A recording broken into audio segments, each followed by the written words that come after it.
Hi guys, welcome back to our channel గోంద cricket.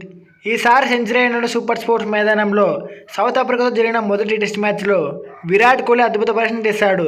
తొలి ఇన్నింగ్స్లో 38 పరుగులు చేసిన కోహ్లీ రెండో ఇన్నింగ్స్లో 76 పరుగులు చేశాడు. ఈ 144 పరుగులతో భారత తరపున టెస్ట్ క్రికెట్లో అత్యధిక పరుగులు చేసిన బ్యాట్స్మెన్ల జాబితాలో విరాట్ కోహ్లీ 4వ స్థానానికి చేరుకున్నాడు. అంతకుముందు వివిఎస్ లక్ష్మణ్ 4వ స్థానంలో ఉన్నారు. ఇప్పుడు కింగ్ కోహ్లీ ఆ రికార్డును బ్రేక్ చేసి లక్ష్మణ్ని వెనక్కి నెట్టి భారత టాప్ 4లో లీడర్గా జాబితాలోకి చేరడం విశేషం.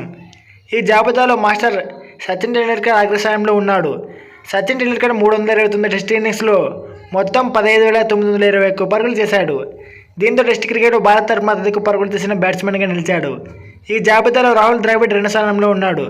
224 టెస్ట్ ఇన్నింగ్స్ ఆడిన ద్రావిడ్ 13,266 పరుగులు చేసి 2వ ర్యాంకులో ఉన్నాడు. 214 టెస్ట్ ఇన్నింగ్స్లో మొత్తం 10,122 పరుగులు చేసిన సునీల్ గవాస్కర్ 3వ స్థానంలో ఉన్నాడు. ఇప్పుడు కింగ్ విరాట్ కోహ్లీ 4వ స్థానంలో నిలిచాడు. టెస్ట్ క్రికెట్లో 189 ఇన్నింగ్స్ ఆడిన కింగ్ కోహ్లీ మొత్తం 8,790 పరుగులు చేశాడు.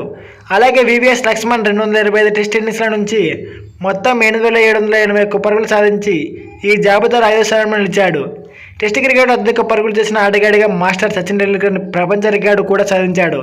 సచిన్ టెండూల్కర్ 309 ఇన్నింగ్స్ల ద్వారా 15,000 పరుగులు పూర్తి చేసుకున్నాడు. సచిన్ టెండూల్కర్ 15,901 పరుగులు చేసి మొదటి స్థానంలో ఉన్నాడు.